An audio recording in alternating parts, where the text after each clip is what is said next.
Wonderful. The first word of the sutra's title is wonderful, and this means its scope is extremely broad. Spoken horizontally, it is wonderful. Spoken vertically, it is wonderful. Spoken in great lengths, it is wonderful. Spoken in most of dust, it is wonderful.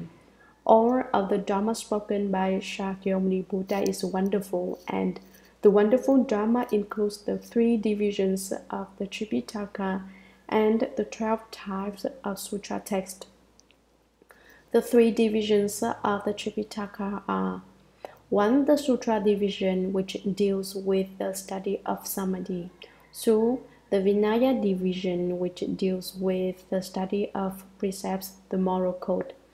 3. The Shastra division, which deals with the study of wisdom. These 3 divisions encompass limitless, boundless, and fathomable doctrines. The effective functioning gained through the practice of morality, samadhi, and wisdom is also limitless and unbounded. For this reason, the sutras, Vinaya, and Shastras are wonderful Dharma, and so are morality, samadhi, and wisdom.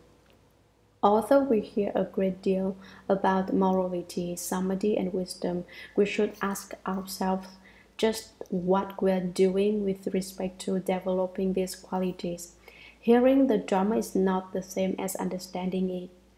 To have any real attainment, one must at all times renounce one's very body in order to cultivate. To know and yet not cultivate is just the same as not knowing. By the way of example, you may know that something is delicious, but in order to really know, you must go ahead and taste it. If you don't eat it, you will never really know. The Buddha Dharma works the same way. If you know, but do not practice, you will benefit neither yourself nor anyone else. So preach without practicing is like being a person made of stone whose body is so heavy he can only talk, he can't move to actually do anything. True students of the way both talk and practice. The Dharma is to be taught and the way is to be practiced. You may speak of it wonderfully, speak of it well, but unless you walk down it is not the way. At all times, you must actually do the work. Within the 3 divisions of the Tripitaka, one finds 12 types of sutra texts. 1. Prose. 2. Verse. 3. The transmitting of traditions. 4. Interjections. 5. Dharma spoken without request. 6. Causes and conditions. 7. Analogies. 8. Expanded Vaipulya writings. 9. Stories of the past lives of the Buddha. 10. Stories of the past lives of the disciples. 11. Previously inexistent teachings. 12. Commentatorial literature. Although it is important to remember points of Buddhist doctrine and to know how to explain the lists and terms, Buddhism isn't just concerned with scholarly erudition. In Buddhism, the emphasis is placed upon actual practice, the application of the principles and attainment of true skill. For example, the 6th Patriarch in China, the great master Hui Neng, never went to school and couldn't even write his own name, and yet he was able to lecture on the sutras and teach the Dharma. Other people would read the text aloud, and he would explain it, sentence by sentence. He perfectly accorded with the principles of the Buddhas and never strayed from the Buddha Dharma's meaning. Why was he able, as an illiterate, to explain the sutras? It was because he had obtained the wonderful Dharma of the mind seal of the Buddhas and Patriarchs, and so the Dharma he spoke was wonderful Dharma. After the 6th Patriarch obtained the mind Dharma from the 5th Patriarch and the rope and bow, he dwelt with the hunters for 16 years. During that time, he worked hard at his cultivation and developed great wisdom. However, this involves bitter toil. You can be nervous and try to rush. If you try to go too fast, you won't attain your goal. Cultivation is like shooting an arrow. If you pull the bowstring too tight, it will snap, but if it is too slack, the arrow won't fly. It is said, go too fast and you'll trip. Dully, you'll fall behind. Never rush and never dully, and you'll get there right on time. It is also said, a man rush forward means a hasty retreat. If you hurry in, you hurry out as well. Hasty progress means hasty regress. Don't be like the mayfly, born in the morning and dead by dusk, born fast and dying fast. Cultivate with honest and steady effort. Go down the main road and don't take shortcuts. The main road is the 6 perfections and the 10,000 conducts. The shortcuts are the non-Buddhist religions that promise quick progress when in reality they take you nowhere. Insist on cultivating the way in accord with the orthodox methods, that is, the wonderful Dharma. The middle way is the wonderful Dharma. One thought of arrogance. In China, during the Han Dynasty, there was an official named Yuan Nang who, out of jealousy, murdered another official named Cao Tso. Later, day and night, he saw the ghost of Cao Tso coming to kill him, and he realized his mistake and left home life to become a bhikshu. After he left home, the ghost quit bothering him. He then resolutely cultivated dhyana meditation and practiced the way. Because he never met the ghost again during his life, he made a vow. I murdered a person, he said. I vow that in my future life, I will again be a monk and not an official. Accordingly, in his next life, he was a monk. Not only was he a monk, he was a great Dharma master who went everywhere to lecture on the Sutras. He did not seek fame or profit either, but cultivated intensely and coveted nothing. During all this time, he met no more ghosts. In this way, he passed through 10 lifetimes and accumulated a bit of virtue. In every life, he rose higher and higher until in his 10th life as a bhikshu, he became a national master, the emperor's teacher. One day, the emperor presented him with a seat of carved aloes wood. It was a priceless gift, for ordinarily only the emperor could sit in such a seat. No one else had the status, not even the highest ranking officials. When the national master sat in his beautiful carved chair, he got a bit carried away. He thought, how many Dharma masters are there like me? Are there any as high? The emperor sent me this chair, this wonderful chair. Arrogantly, he figured, in the heavens and on the earth, I alone am honored. Although this is what the Buddha said when he was born, the national master was not a Buddha. That single thought of arrogance laid him open for an attack by the ghost of Cao Tso, which had been following him around for the past 10 lifetimes. What do you think happened? His leg immediately broke out with a sore, and no ordinary sore it was. It looked like a human face. It had eyes, ears, a nose, and a mouth, and could even talk. It demanded to be fed and would only eat meat. Unless a piece of meat was placed on it, it would be unbearably painful.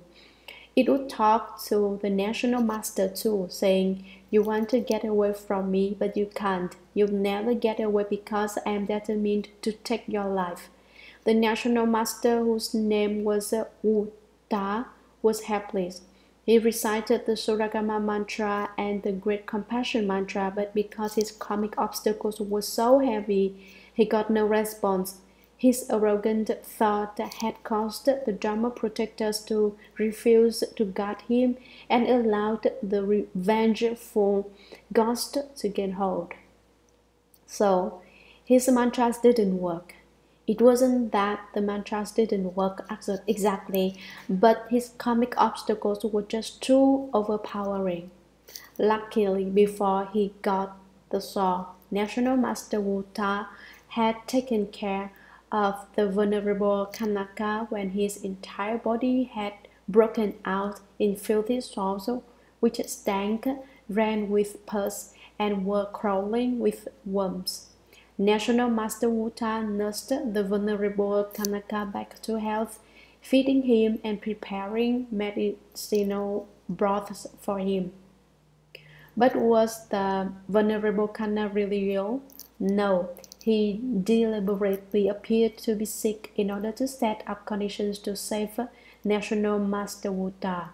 When he was well, the Venerable Kanaka said to Wuta, "In the future, no matter what great difficulty you run into, no matter what insolvable problem you may come to see me, in such one to such and such a place, and I will think of a way to help you." So, when he realized he had no way to cure his sore, National Master Wuta went to Szechuan to see the Venerable Kanaka. When Wuta arrived, the soul spoke to the Venerable Kanaka. "You are a sage who has transcended the world, and you cannot act unreasonably. In a former life, this man killed me, and I have come to take revenge. If you use your Dharma power to get rid of me, you are being unfair." The Venerable Kanaka said, "It's not a matter of justice. I am going to liberate you as well, and you will also obtain advantage." Then the Venerable Kanaka washed the sore with samadhi water, and the sickness was immediately cured. We who cultivate the way, no matter what, must never be arrogant. Living beings Dharma, Buddha Dharma, Heart Dharma. The Dharma of living beings is wonderful. The Buddha Dharma is wonderful, and the Heart Dharma is wonderful. The Heart Dharma is just the living beings Dharma. The living beings Dharma is just the Buddha Dharma. The Buddha Dharma is just the Heart Dharma. These three Dharmas are one Dharma. The one Dharma is three Dharmas. Why do I say this? Because it is wonderful. What are living beings? They are the collective body of all creatures who have a lifespan. There are 12 groups of living beings: egg-born, worm-born, moisture-born, transformational-born, those with form, those without form, those with thought, those without thought, those formless yet having form, those having form and yet formless, those having thought yet thoughtless, those thoughtless yet having thought. Each of these 12 groups also has many subdivisions. For example, there are many different kinds of beings born from eggs. Some beings born from eggs can fly and some cannot. And of the egg-born beings who can fly, there are thousands of different species. No one could ever determine exactly how many different species there are. Isn't this wonderful? Of course, if you could determine the number, that would also be wonderful. The same applies to the 11 remaining groups. Take, for example, beings born from worms. Human beings are born from worms, and so are animals. The Suragama Sutra discusses the 12 groups in detail. It says, beings born from eggs are born because of thought. Beings born from worms are born because of emotion. Everyone assumes that the emotion of love is extremely blissful. In reality, within this extreme bliss, the most painful of events takes place. In America, a lot of people have awakened to the fact that The emotion of love involves a lack of freedom. However, they misunderstand the underlying principle and go to the opposite extreme. In their quest for freedom, they become promiscuous. Their newfound freedom is just a mistake on top of a mistake. Although marriage limits one's freedom, it still fulfills the most primary relationship among human beings. To refuse to take on the responsibility of marriage and indulge in casual sexual relationships will ruin one's body and hasten one's death. If this situation is not quickly remedied, it will cause great harm to society. Animals are also born because of emotions. Emotions come from habits deeply ingrained throughout limitless eons. If, as a pupil, one's emotion and desire is weighty, one will fall into the realm of animals where heavily burdened with emotion and desire. One will still not wake up. Mature born beings and transformationally born beings are also born because of desire. In fact, in some sense, all beings are born because of emotion. It is said the true Buddha has ended karma and emptied all emotions. The living being has heavy karma and confusing emotions. Common people are deluded by their emotions. If you can see emotions as empty, that is sagehood. There are thousands of different kinds of beings, and yet of all the 12 groups, not a single one is excluded from the wonderful Dharma. All are included within the living being's Dharma. Therefore, the living being's Dharma is also wonderful.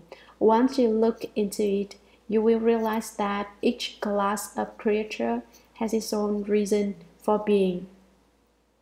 Why are people people? Why are dogs dogs? Why are pigs pigs? What and how does one become a horse or a cow? The wonderful Dharma is behind it all. You ask, but why is there a wonderful Dharma? The reasons for all of these things are difficult to understand, and yet this difficulty is itself the wonderful Dharma. You say, well, I understand them. Your understanding is also wonderful Dharma. The wonderful Dharma is an inconceivable state, and this inconceivable state is just the way things are on the part of living beings. Now, to discuss the wonder of the Buddha Dharma. What is the Buddha Dharma? What is not the Buddha Dharma? All Dharmas are the Buddha Dharma.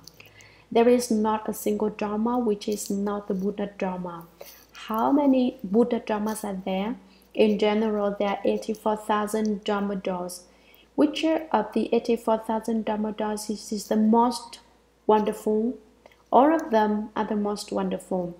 Once I answered this question by saying, whichever Dharma door is of no use to you is the least important. Whichever Dharma door suits you best is the most important. It depends on your disposition. The 84,000 Dharma doors were taught as antidotes for the 84,000 afflictions and problems of living beings.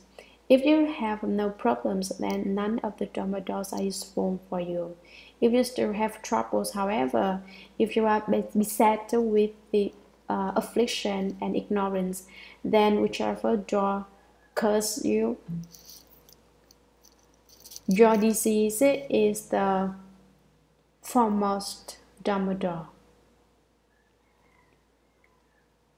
Therefore, there are 84,000 Dharma doors, and 84,000 of them are number 1. 84,000 are the highest and the most supreme. Now, speaking in terms of the wonder of the Buddha Dharma, I will tell you that of the 84,000 Dharma doors, 84,000 of them are the most wonderful. Why do I say this? The Vajra Sutra says the Dharma is level and equal with nothing above or below it. All the Dharmas are like prescriptions written to cure specific illnesses.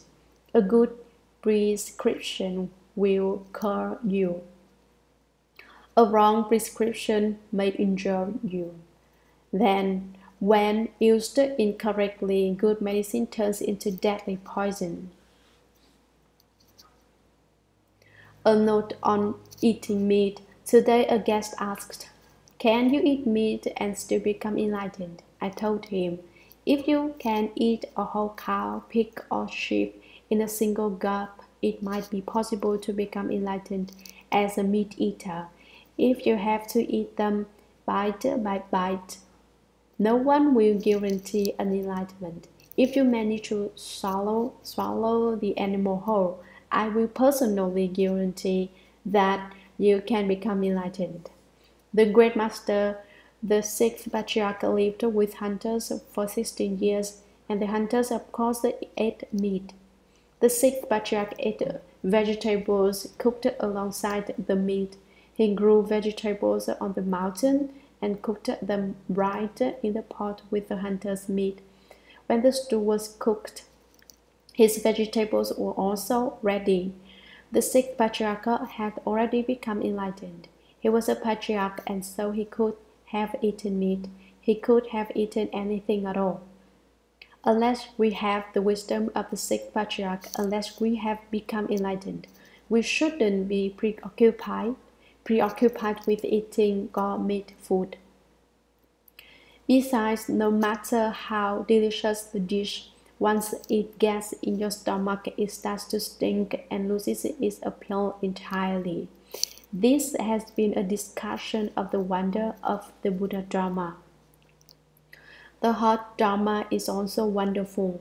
The heart of human beings creates the 10 Dharma realms, and the 10 Dharma realms do not go beyond the current thought in the hearts of human beings. For example, an evil thought plans the cause for falling into hell. Another evil thought plans the cause for entering the realm of hungry ghosts. Yet, another evil thought of hatred plans the cause of becoming an asura. A thought of stupidity plans the cause for turning into an animal. A good thought causes one to be born in the path of human beings. A thought to keep the 5 precepts and cultivate the 10 good deeds creates the causes for being born in the heavens.